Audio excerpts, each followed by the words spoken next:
Okay. So let's get this show going. Let's get started.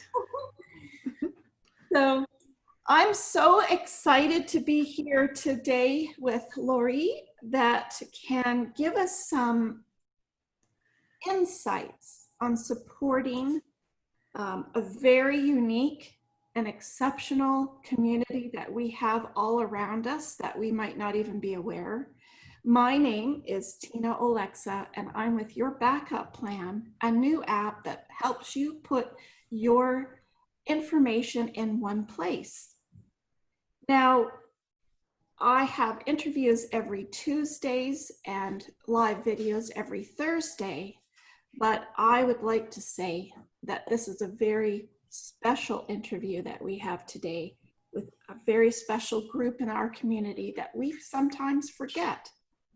And I'd like to introduce you to Loree that has a very special information to give us, as well as some support for families that are all around us. Every ages, every types of diversity, and it's a very special podcast today. So Loree, maybe you can start telling us and our listeners, and thank you listeners for listening to our podcast show today. Maybe you could tell us a little bit about yourself today. For sure. First of all, thank you, Tina, for inviting me into this conversation. It is something that people in my community don't always get invited into, and I was really excited to be able to be a part of this. It's such a great place. I've been in the conversation myself in my life of how to create a backup plan, how to make sure I'm financially taken care of, how to make sure my future's taken care of. I have a will, all those things. But when you add in the conversation of people in our community, like you said, that have very diverse needs, whether we're talking about people with intellectual diversity, or we're talking about people with physical diversity, or, we've even talked a bit in the preamble about, people that maybe get sick and aren't able to take care of themselves. I have this very great, unique perspective because I am so lucky to be the mother of an amazing young woman who shines her light with Down syndrome in this world. So I am excited to be in this conversation from that perspective, and what it means to have to think uniquely about her future from the time she was born, almost instantaneously knowing that how the rest of the world did this, we might have to work a little harder. So I'm really excited to bring that perspective to this show and this conversation for you. And especially how things have changed over those 20 years. A lot has changed in our community. Yeah, absolutely. And like we were talking earlier, and I'm just going to bring this right away, even in the languaging, we were talking about how challenging it is to know the right way to have conversation about people who we consider different.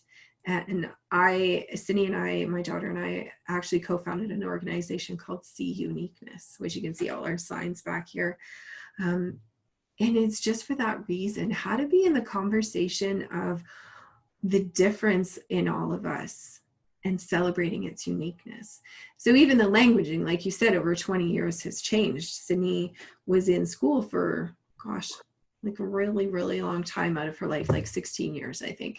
Yeah. And even within the schools, how many times the program name changed, right? There was special needs, then there was diversity, and there was, oh my gosh, like easily every other year, because we don't a different way to label something. So that's a fun conversation to have, and how this affects the financial future of the people in our communities that have disability of some kind, or like I like to call it, exceptionalities. Yes.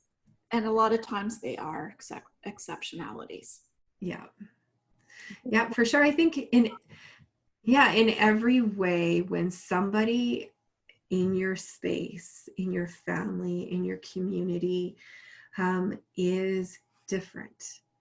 We get this opportunity to look for the exceptional way that we could experience life through their eyes.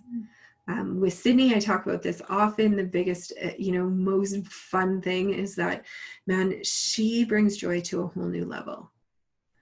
And that's because she's very present. She's very present to her experience. And she often will challenge me because I'm telling you, is one of the things I talk about often. Joy can be uncomfortable. Because when you're wanting to be and you're like, poor me, my day was rough, like drama, and your person is so happy all the time, you're like, this is so uncomfortable. Right? Exactly. How can you always be like that? That's yeah. not fair. It's true. And truthfully, I mean, she's not. There are times when she's very typical, like we have very typical mother-daughter experiences, and she's like, her favorite thing lately is to fire me. Like, straight up, I think I've been fired like 5 times in the last 2 weeks because I'm just not doing it right. Like, you're fired. You're just fired. COVID. Were you fired during COVID too? Not during COVID, interestingly enough, but the last little while as I try to navigate life like more out in the world again, she's like, you're fired. Like the other day, asked to be fired. Right? It would be nice, right? Thanks, I'll take a package. I'm out. Yeah, it's so great, right? She's like, no, you did not make me that the way I wanted. You're fired. No. Yeah. During COVID, actually, it's good that you brought that up. We had a very unique experience during COVID, and I do think it really fits in the conversation of your backup plan. Because many people in our community that have, people who have diverse needs, one of the things that's usually quite common is health issues. Cindy has not the best immunity. When she was 3, she had leukemia. So we manage differently. I have friends who have children, a child with Down syndrome, and they still are in their home. I mean, they go out to do things, but they're not in the community like they were because their daughter has a heart condition. They're not participating in the right. People. Yeah. Yeah, exactly. We're not interacting. And so one of the things that we knew right away when COVID hit was we were, as a family, going to have to navigate healthcare differently, finances differently, and our support differently. Right.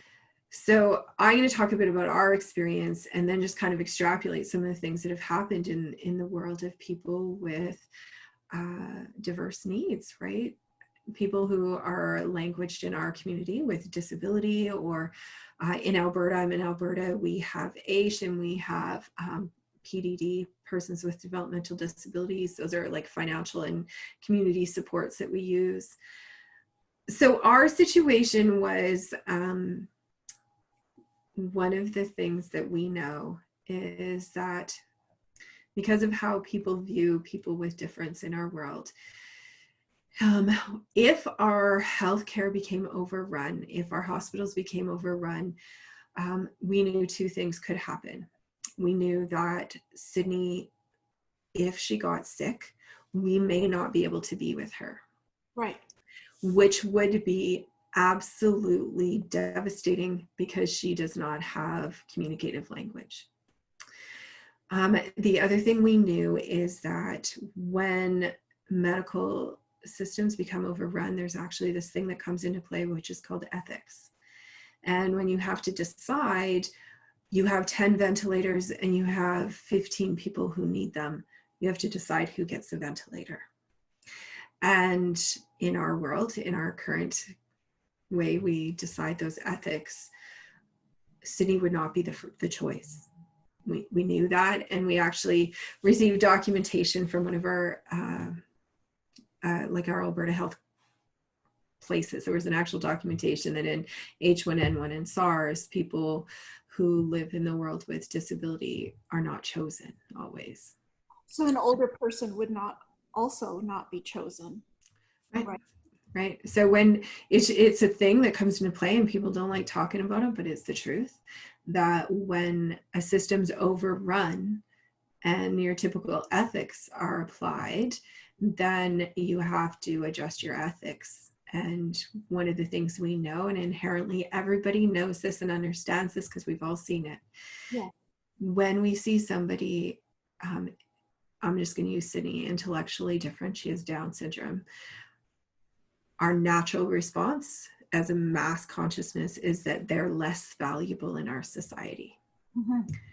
That is how the mass thinks. It's not how everybody thinks. Please don't think that I mean, everybody thinks that. It's just, that's how it's done. Yeah. And there's so many ethical conversations that go on around whether or not to provide healthcare in our world. We see that all the time. Our current World Society and Canadian Society actually reports, Iceland reports 100% success rate in eliminating Down syndrome births. And Canada has like a 60, I think it's 67 or something success rate. And that's a whole nother story. It's just about, testing and what they do. And it's because as a whole, we haven't had conversations like the one we're having about the incredible value that every human has in our world. Right? So COVID was this place where we instantly knew that we had to apply mass conscious logic. Right? And the support around every day. Every day. Yeah. Morning till night. Yeah. And this is what happened for us. So Sydney's father, who we are divorced, and we have an incredible family that we manage so beautifully, him and me and Sydney. We don't live together. We knew that our support team would not be able to work with Sydney. And we had daily support with her, which means she could go out in the community. She had a job. She like took yoga. She was practicing to be a yoga teacher. She's a speaker. We do all these things that instantly got taken away with COVID. So we right out, just right out. And then on top of it, because of her health management, we also had to really apply that, right?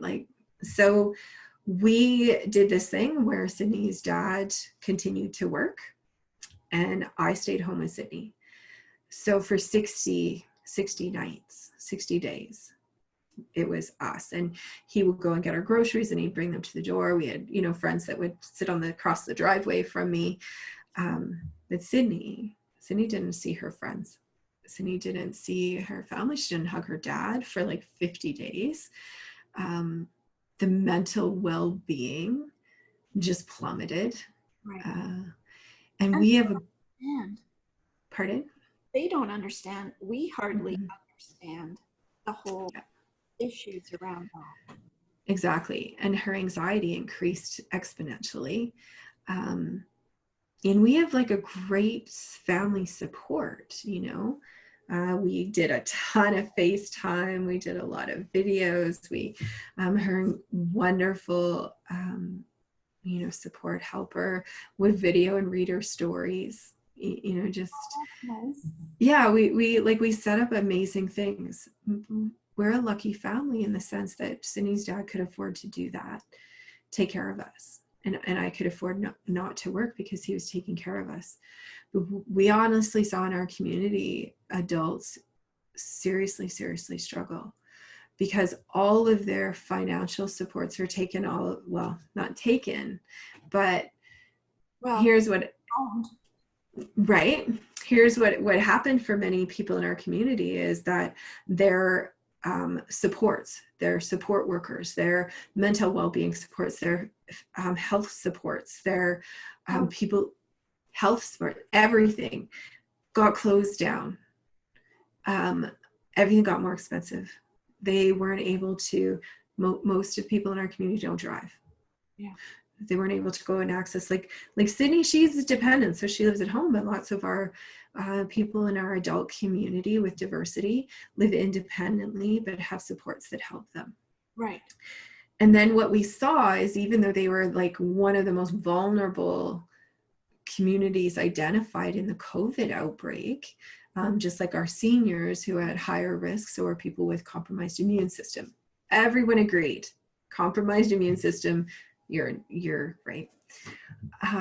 They were not financially taken care of. So, we saw things like university students receiving, $2,000 a month in case they might have had a job and now they're being taken care of. And then we see, adults in our community who only receive $1,500 a month to anyways take care of themselves, not receive any benefit. So the extra financial benefit that came forward for people in our community so far was $500 in total. Wow. And I know that didn't cover the extra cost of groceries. Their budgets are already like totally, and so then you see a rise in a lot of other things. So COVID has been this like really interesting conversation in our community. I'm glad that I get to talk about it. Yeah. Seniors are kind of in the same boat. Absolutely, we see that. Observations of abilities as well. So yeah, some of them are active in the community and others aren't, and so it hit everybody differently during this time, and especially even now, because we still don't know. I mean, we're all going back to school in this month coming up now, but are we really sure what's going to occur? I don't know. So I guess your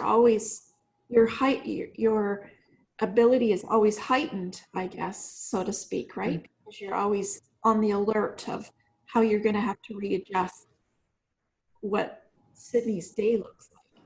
Yeah, exactly. That's exactly what's happening. And, we're excited right now because we were able to bring her wonderful support team back. And one that we are having to adjust because our needs are different now, right? She's not going to be going to work. She's not going to be going to school. Well, she's graduated. Oh, you can hear her. She just got home. She's not going. I don't know if you guys can hear her. I can hear her in my ear set. She's not going to be able to go to the library. She's not going to be able to go swimming. She's not going to be able to do those things, right? Right. So we have to look at that differently, for sure. Same interaction, and she still needs the same exercise, and she still needs people.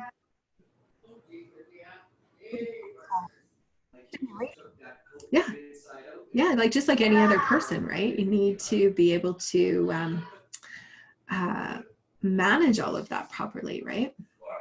So she's 22, but what would it be like her? But she was I'm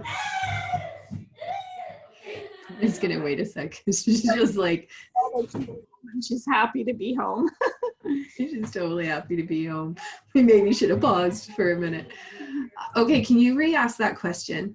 So if she wasn't 22 as she is now, if she was 10 or 5, how would that situation have changed? I mean, they would even have less ability to understand the situation. Why do you have things done? Mm-hmm. Why can't I talk with my friend? Why can't I see my worker? Why? Yeah. Exactly. You hit it exactly right. And it's a very interesting way of life in the sense, Sydney definitely experienced this, and there's a lot of research on this for different types of intellectual diversity, and definitely for Sydney experiences this. Time doesn't make sense to her. So, right, she can be right here with us today and we're in this great conversation, and then she's remembering something from like 5 months ago or 5 years ago, and it's like right there. So to be able to say to her, you know, honey, we have to just stay in for a month because all this stuff's going on. Makes zero sense to her. So for us, that's an extra big challenge. You know, Sydney has a friend who is 20 who also has Down syndrome. She's incredibly active in conversations in our community. She actually runs one of our ICU monthly interviews.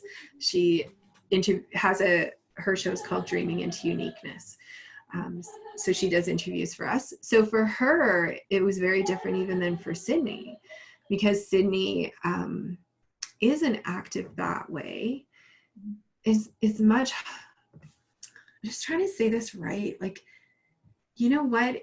It was easier to stay in for those 60 days. It started, I think, week like 5. She started to not understand, where's my dad? And when he does drop, why is he dropping off groceries and I can't hug him? Right. She didn't understand that. And then it all showed up in behaviors and anxiety. But in the beginning, it was easier because it was like, oh, it's fine. We're just hanging out. She was happy to be at home. Right. And then, you know, someone like her friend I'm talking about, it was really difficult for her in the beginning. I mean, she's very active in the community and has friends and out doing different things. And all of that gets shut down. Yeah. And something I think that happens for our people, you know, they've experienced throughout their life, by the time you're an adult with an intellectually diverse background, you have been isolated, abandoned, punished, pushed out, left alone, not included, so much that you have had to fight for every space that you are included. So then when something like COVID hits and you're forced to not interact in the same way, there's a lot of trigger and a lot of pain in that for people. It's emphasized. Very much. Yeah. So, you know, the average person experienced it really extremely, what isolation and abandonment felt like, right? We were like, oh my gosh, this is, and then I challenge people and I say, oh, you know, look around you, because this community, like you said, you don't always see them. Yeah. They've experienced this their whole lives. And their whole lives. The feeling of not being able to hug someone and not being able to touch someone, like, it's so hard for me because I'm a hugging person. And so not to be able to hug someone is like, just kill me. Just kill me. Yeah. I can't live like that. Right? I'm definitely a hugger. Sydney's a hugger, although she's very discerning. She doesn't just hug anybody, right? But then, honestly, for those in our communities that have, you know, sensory issues and things like that, oh, probably so happy not to have to manage the hugging issue. Right. Right? Because there's many. Right? It's giving me my space. So happy. So they're probably like, and then I think of things like this because I'm always in these conversations of the unique way that each of us see the world. I love when like such a big thing happens that then we get to look through the eyes of somebody else and have more kindness for them. Absolutely.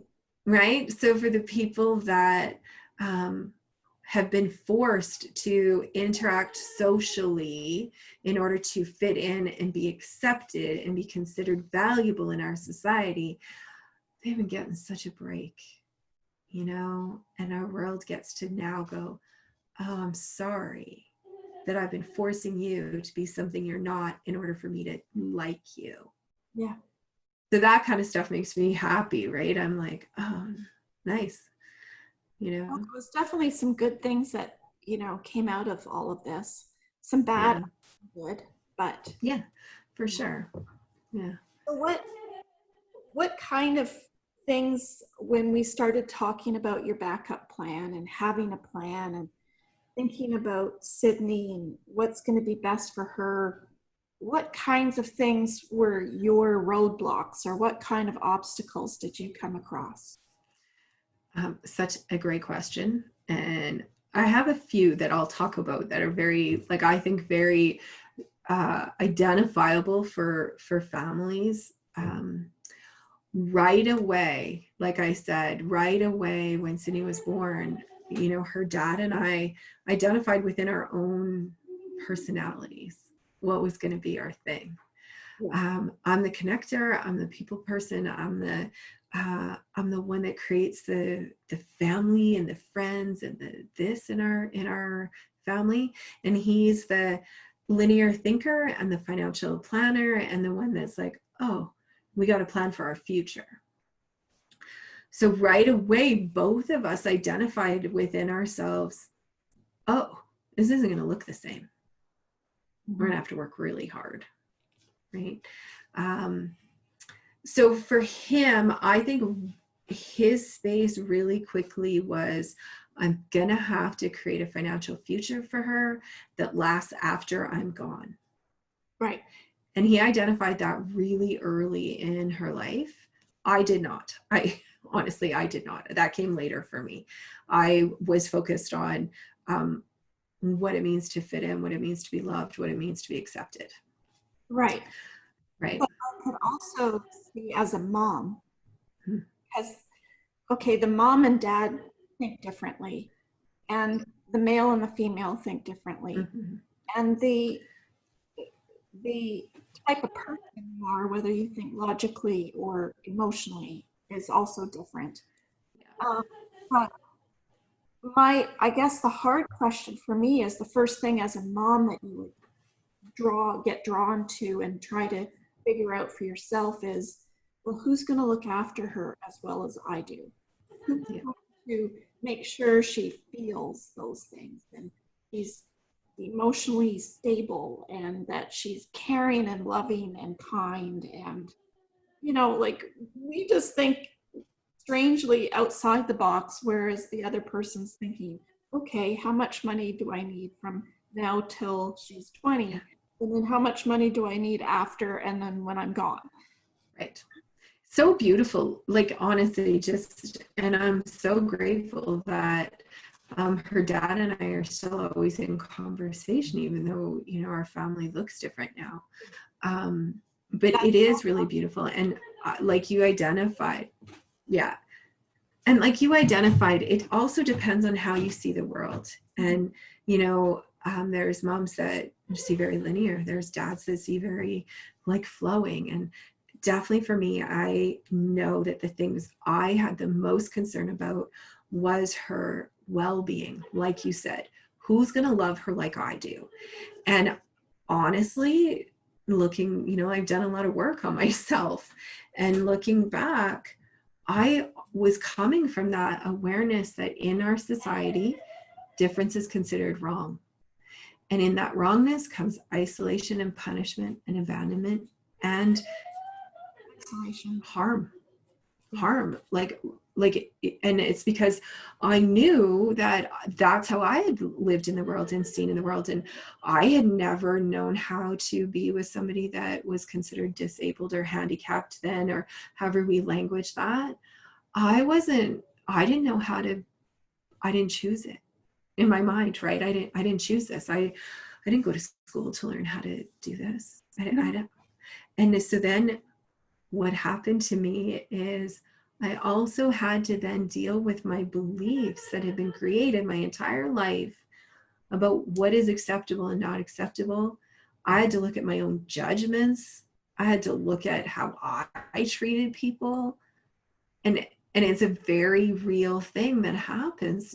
Like, even, I'm sure you've talked to people, if they get a certain illness, cancer, like anything, right? Then you look at your own, Yeah. So then my searching for Sydney in the first easily decade of her life, and also, like I mentioned, she had leukemia when she was 3, so a lot of extra. My searching always came from an underlying foundation of fear that she was not going to be accepted, that she was not going to be valued. And that's what I saw. And loved. Exactly. No one was going to love her. And that's what I saw, and that honestly came because that's how I was trained to see people with difference. I worked hard to adjust all of that, you know, like when she was in treatment, I realized, oh, people love her the way she is, and I wanted to show people how to see the world the way she sees the world, which is very loving and accepting. Yeah. So yeah, that's, you know, so then my looking for caregivers, my looking for, even in school, like her dad and I were very different. There's things in school called an individual learning plan. He was always really good at making sure she got all the like things she needed. And I would always say, I just want to, at the end of her day, know that she feels loved and cared about. Right? Yeah, we're both so different. We were both very different, but both valuable, like so needed. I don't know. It doesn't matter, but I love where I am. Right. Exactly.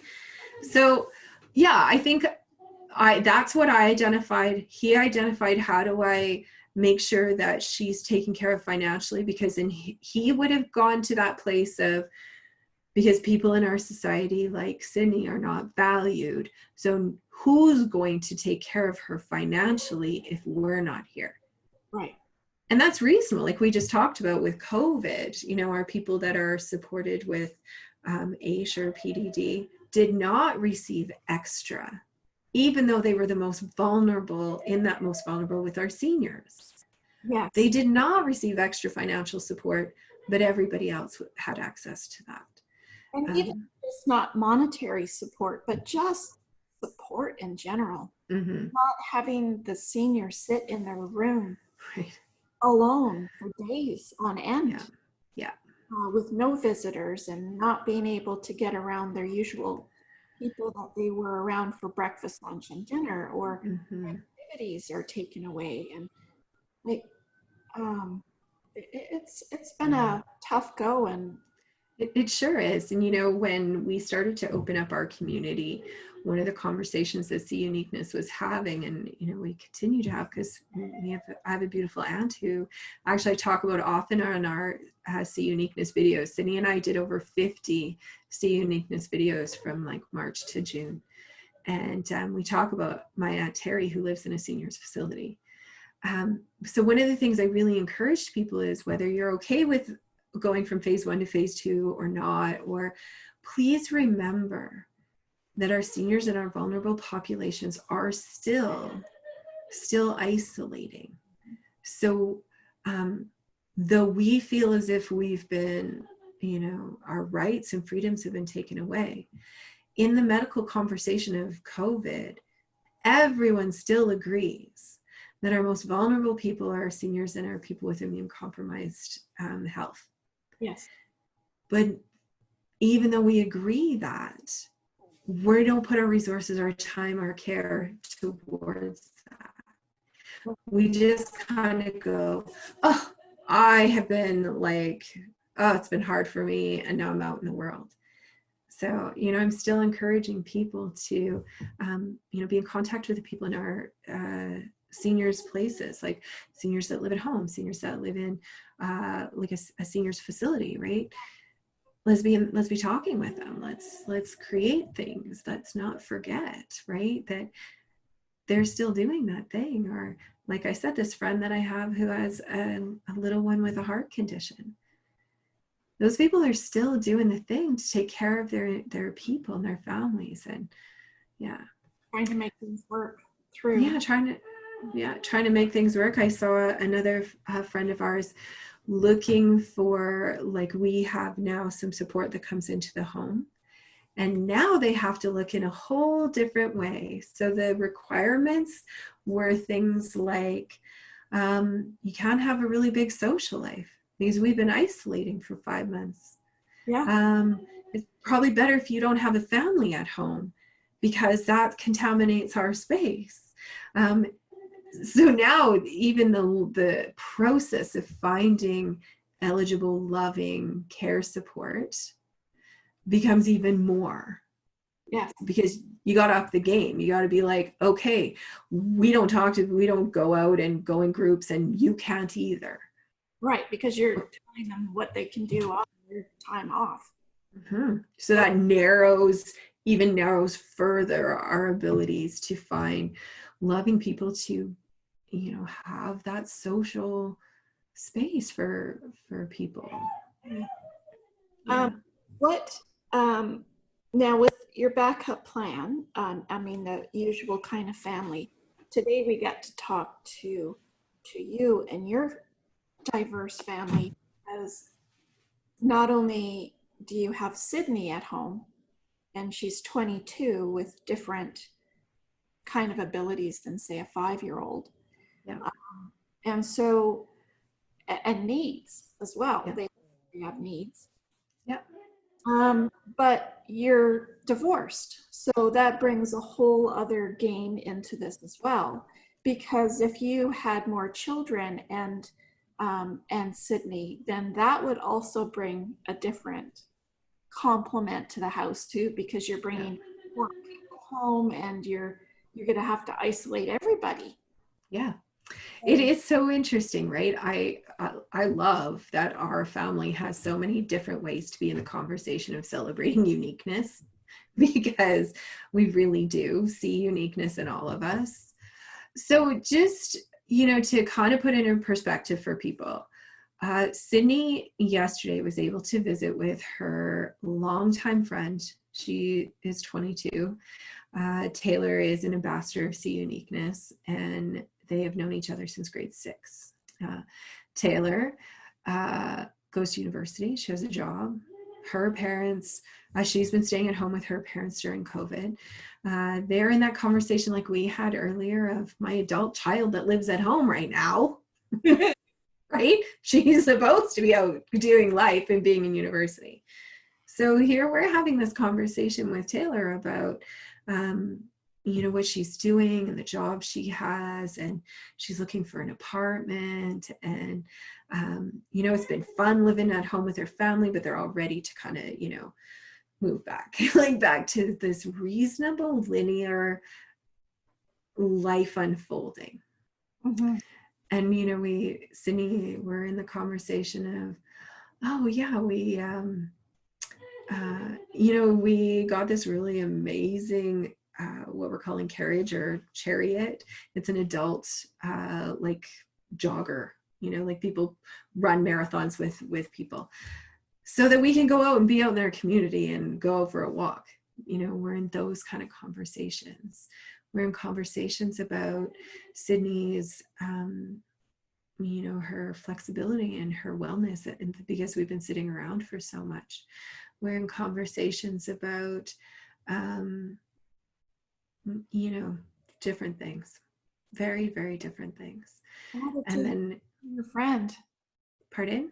how did she handle seeing her friend after so long? Well, I do have to tell you, these are one of those places where she was like, "You're fired," to me, because I was so excited to see Taylor. Then I was like, and tell me all about your life. And Sydney was finally like, "Okay, you like it out." So she was very excited, like very, very excited, because for her, she's in that place of like, why did they leave? Where'd they go? Why can't I see them? It doesn't make any sense, right? So yeah, and then managing it, like how lovely. We have a very unique family situation. Like I said, we're divorced, but we were at Sydney's dad's house having a visit with Sydney's friend, all of us. For us, that's just been how we've been able to figure it out and manage it. I can't speak too much, honestly, to different situations, because I don't know too many families that are divorced and have the same type of situation that I do. But I can tell you, I bet it would be very, very complicated. Yes. Very complicated. And one of the issues I know you and I had talked about when we first connected was guardianship. Mm-hmm. So this gets really complicated. Because you have about who would she be with? Mm-hmm. Full-time, part-time, Mm-hmm. all All of that. So in a regular divorce situation, we had to do that. We got separated. Cindy was 10. She's 22 now. And but more impactful for me than even figuring that out through divorce was guardianship. So people don't understand this, but in our country, no matter your ability or diversity, when you turn 18, you're legally able to take care of yourself and you're considered independent. Right. Whether you are or So not.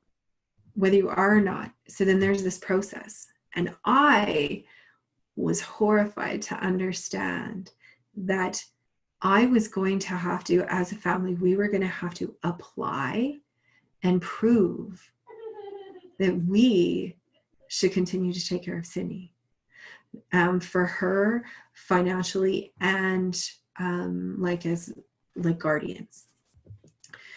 I was horrified at first. Like, it's one of those things that, in our community I can talk about. I was like shocked out of my mind. I'm like, how is this even possible? We had to like there's legal things and all this. I had to really work to understand that there's lots of people in our community who are not cared for properly. Right. So there's all these lovely things in place to make sure that no one's harmed. But as a parent, of a child who is going to be dependent her whole life, that one kicked me. Like, I was like, what do you mean? I have to prove that I'm her mom and I love her and I'm going to love her forever. So that process, we talked about the difference between me and her dad. Thank the Lord every day that he is who he is. And he just took that and managed it. And this is where have that ability to have, thank goodness for that. Thank goodness. Seriously, it was so hard. And you know what? He tried on his own for a year to go through the process of the guardianship and the, because there's options in our world. You can get a lawyer, you can do it yourself. Most people can't afford a lawyer. Most people, not most people, but many people are not in the financial situation. As it is, people with diverse needs, it's usually more expensive. Right. Medical, more complications, more things you got to do, more things, education, social, medical, all of it, more expensive. Many people in our community are already looking for community supports for stuff. And then you got to go through this guardianship process. Dean worked on it for a year. Wow. On his own, trying to get all the paperwork, go to the right organizations, do the right things. You got to do this one first, and then this one first, and then this one first. And finally, he just said, I'm going to get a lawyer. I got to get a lawyer because it's too much. It's too much, right? And so grateful that we had financial plan. He had a financial plan that allowed us to do that. So we were very lucky. We were very lucky. Our doctor was able to really help us fill out the paperwork in such a way that we never have to reapply. Because that's the other thing. Once you become guardian and financial guardian of somebody, you have to reapply. So that's good information for listeners. Very much. Yeah, like I said, these are the things that shocked me. I was like, what is happening? I remember people in our space actually starting to prepare me for this a few years before. So other families I would run into, they'd be like, oh, have you started this process yet? And I was like, no. Some of the schools we went to would be like, oh, you're like 3 years out from 18, you should start this process. So that's something that other families don't have to think about in their backup plan. Mm-hmm. That it's going to take you a year. So if you wait till they're 18, then it takes a year. That's a year where nobody is in charge of this individual legally. And what happens if you have a medical emergency? What happens if you have a financial emergency in your family? And they are considered responsible for their own care. Right. Like, just the thought of that, and it happens, right? Where, what if you have a medical emergency and the doctors don't recognize that you're the guardian. Mm-hmm. And the voice. And the voice, and you have the right to say, no, you're not doing that procedure, or yes, do that procedure. Like those kind of things kept me up at night. And the other thing I think, which we did talk about, that I want listeners to pay more attention to, is the guardianship, but also afterwards. So something that caused you to be debilitated in a car accident, say, or whatever, what do you want to have happen? If one of you passes away, what do you want that to look like? And how can you create that space or that visualization that you want it to look like? How can you create it now so you're prepared in case of it? Because it goes back to my original videos all the time, and I say it every single podcast: be prepared for what might occur, because you know something will, and you know something will happen. You just don't know what or when. Yeah. I have that as my tag and my motto, because that, and because your family is so complex, now it just, you have the same questions as everybody else, but you have the different solutions. So we need to look at those solutions. And I remember the first time when I spoke to you, we talked about, well, if something did happen to you, Loree, what would you want that to look like? Who would you want Sydney to be with 100%, 7 days a week, 24 hours a day? And who would you want to be there as a friend or a person that they feel comfortable with? Because there's different people for different situations, and it's important not just to pick one person. Yeah. Yeah, absolutely. It's such a valuable conversation, and it is one we're having in a different way now. Because that's another fear that we have, is what happens when we're gone? Yeah. What happens when who's going to be taking care of her? Who's going to, who's going to do that? And it's something that I really want to invite families in this situation. Move through your fear, find somebody like Tina, find somebody like the backup plan, find the people that will help you move through your fears of avoiding it. Yeah. Because like happened to me a few years ago, I had a serious car accident. And thank goodness we have like people in place and the family that we have. But it just solidifies this thing of, oh my gosh, what if? Yeah. Because if you don't have all of that laid out and described and planned for, the situations that our individuals with diverse needs can end up in are very, very scary. Yes. Very scary. And we've seen this, like we started talking with COVID. We've seen this with COVID with our seniors. Yes. There are facilities around this country who did not value those beautiful souls in our community, our elders, and they are not being well taken care of. We see this all the time in our communities where the wrong people are in charge of taking care of someone, and they see someone like Sydney as being less than and not valuable. So just really, I encourage and invite people to look for people like yourself and the places that can help you not only do the, this task is required. We need to apply for guardianship. We need to apply for financial planning for the future. We need to, like right now in the guardianship conversation, Dean recently talked to his lawyer, and we are now actually even changing the languaging to say, yeah, just really to say that if something happens to him and I'm not there, that a family member or friend of the family is able to, and we desire them to apply for guardianship. Because you just assume that that's going to happen.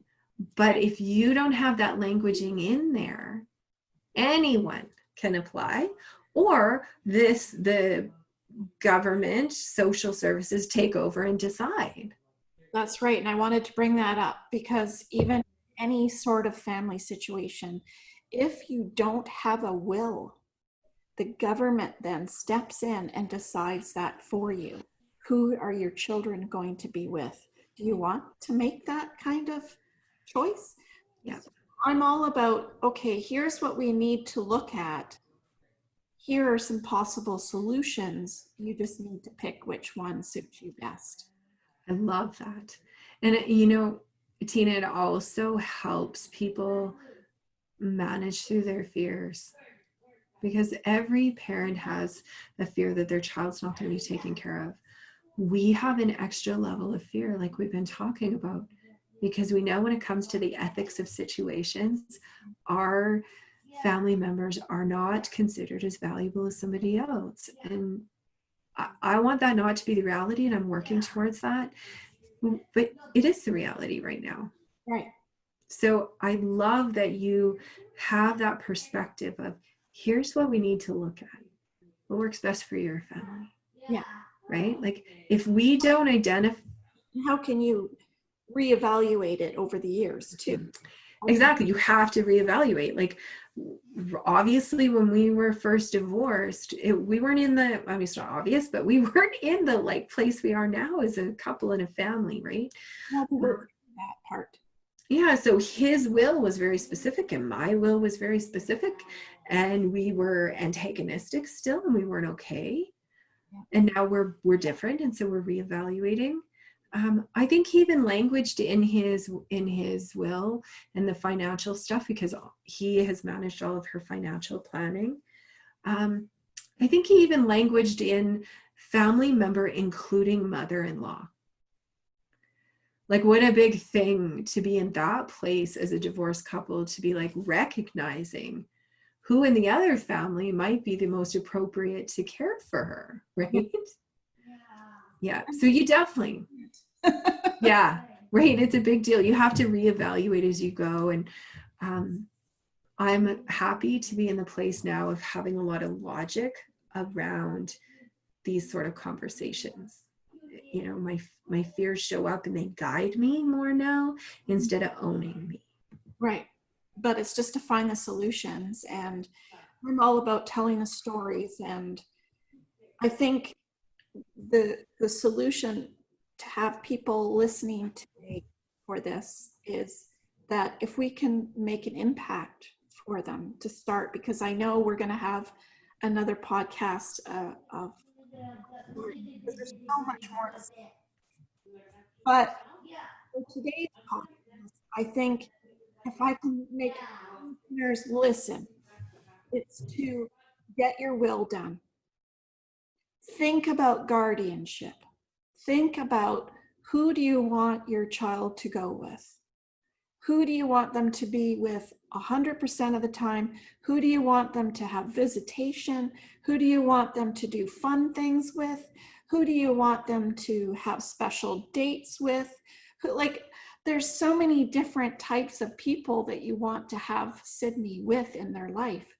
And I think every mom's the same. And we just want them to be happy and loved. And I think a trust, I know in British Columbia, in Canada, I don't know what it's like in every province and every state, but to definitely research and look at a trust enables you to put your contents of your financial wealth, your properties, your assets, your investments into a trust, which will then enable Sydney to then have access to through a financial management, through a system where someone manages it for her. But for just like anyone out there that have any diverse challenges in their family, they need to look at a trust, because it's not based as assets. So what I talk about in the blog, and it's very important to think about these things, is not only who Sydney would be with, but if you don't have a trust set up, it enables Sydney to have income. It enables Sydney to have assets, and you don't want her to have that. If you want to have her to be part of disability programs in the community, if you want her to have a disability pension or an income of sorts, if you want her to have access to some, maybe COVID had some sort of income or you know, in each province and state and country it's different, but if there's anything out there for her, she would not have access to if she was given income of wealth and assets if someone passed away. So it's really important that we set it up as a trust, because the trust is like an open box that you dump things into, you dump your property into, you dump your investments into, and then it's put the lid on it. And then when you're passed away, then the lid opens up and a management team or a manager will manage that money for her and allow her to still have access to all the programs that are out there in your community and all the income streams or all the benefits tax-wise or whatever that looks like, or the ability to live in a certain housing complex which she wouldn't normally be allowed to live in. So if you say you passed away, Sydney would be on her own, be given all of this money. Can you imagine? Given all of this money, probably a house to live in. Could you imagine what would happen if you didn't have a plan in place? It doesn't make any sense. And it doesn't make sense even for kids that are 15 or 20 in any world. It doesn't matter what world you're in. I agree with what you're saying. And you know what? These are the conversations we have as parents, like growing up, like our kids are growing into this. We think about that. We have that conversation. And I just invite your listeners to connect with you and connect with your app and at least start those conversations of exactly like you're saying. What can this look like?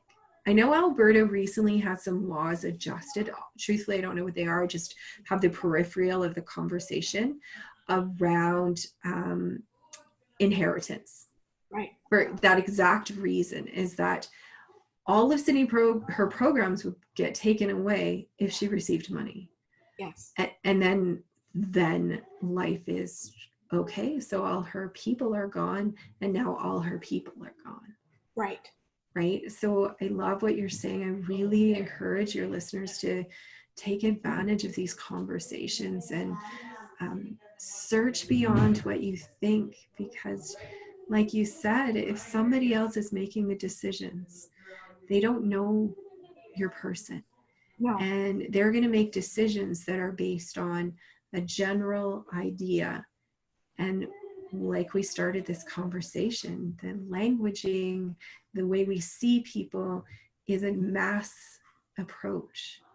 And those decisions are going to be made not from what's best interest of your person, but what's the best interest of keeping. Or your family. Mm-hmm. Right? Like, right, if you don't identify that your family's allowed to apply for guardianship and whoever's running the show at the time decides families are not, right? Right. I really appreciate what you're saying. I think it's so valuable for people to be in the conversation of what could it look like and what should it look like. I think perhaps next month or in the month after that, whichever, we could have another conversation around more, because I don't want to put too much out there for people to think about, but I think talking about those 2 or 3 things gets people started in their thought process and the importance of thinking about it and thinking, well, what do I want? What would I want Sydney to want? What would I want Sydney? What would she want? I love that. I think, you're so accurate. There's these kind of conversations go on for a long time, and I'm always like happy to come back and be in them with you. I really love what you just said, and I think that would be a great space to invite people. From my perspective, just based on this conversation, what I've identified in myself even, I definitely think that, people listening, write down at the top of a page, what do I think what do I think Sydney would want? Mhm. And then what do I think is important for her? And then for me, really, in this conversation was recognizing the places that I allowed my fear of what could go wrong to prevent me From from making even sense. making the decision, right? Just start being in the conversation with the people around you about what am I afraid of? Mhm. What's possible? I am going to go and like explore your app for sure and recommend that, people around me start doing that. Just inviting people to connect with you, because even in this conversation, you've drawn out so much in me that I didn't know I needed to be thinking about in a different way. I think we could create a watch party, with our community. Fun. Whether we start off with 5 or 6 people, and then we could meet up every month and say, what did you accomplish this month? What did you have trouble with this month? What did blocked you from making those decisions? And realize that we all have the fears. Doesn't matter what family situation we're in, we all have them. I And love it. it blocks us. It really truly blocks us. Moving ahead and making those final solutions or finding a solution. Yeah, I love that. And, see, uniqueness is just really, we're in the conversation of this consciousness all the time. So, what a great idea. I would like really to create these little like conversations of it's safe to say what you're actually afraid of. Yeah. Yeah. And put it out there to the group, and they'll probably say, yeah, me too, and me too, and me too. Yeah. Yeah, for sure. No, that sounds awesome, and I appreciate you so much. We've talked about, probably a lot for people to, take in for this session, anyways. And I know we're going to have a lot more of them. And I really think we should have a watch party and have a real fun time of a group of people with the same kind of likes and situations. And if any listeners out there want to become part of this party, we can put the link down below, as well as in our Facebook group. So please join, like, and share and subscribe to your backup plan. And if you have any suggestions that you would like to see differently or added to, but I know, Loree, that will definitely be in next month's, we'll continue our conversation and add to it, because there's more steps to this planning. It doesn't just stop there. For sure. And difficulties, it might be money, but, I always look at it like this. There's always a solution, and if you need a solution to fit somewhere, you find. I truly believe that. So we'll find solutions, whether it's through me or through our group, or it could be an aunt or an uncle that you were seeing something happen, and it might awaken you to get going on your own plan. I love the way that you see the world, and I love that you bring such heart and intuition into this. And yeah, I just really encourage everybody to check out your backup plan. And yeah, let's be in that conversation, because so fun. I to hear what other people are thinking and feeling. And thank you for having me. Thank you for allowing me to share from our perspective, my perspective, this unique way that our life unfolds. Yes, especially during this time. Really Yeah. important. Well, I really appreciate it, and we'll be doing a lot more together. I can see that in the future. And really appreciate your words of wisdom in your own life and your journey that you've had. And I know you can help other people. So we'll be talking more. Thank you.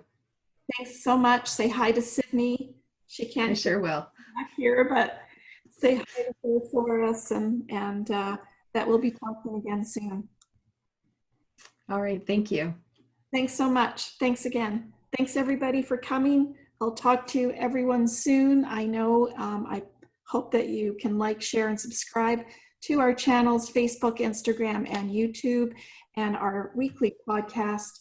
Thank you again for coming out, and appreciate all our listeners and all our likes and subscribes to get it out there to people to hear our support, our fears, our desires, and our solutions. So thanks again for coming, and thanks, Loree, for being here today. Thank you. Thanks, everybody. Bye.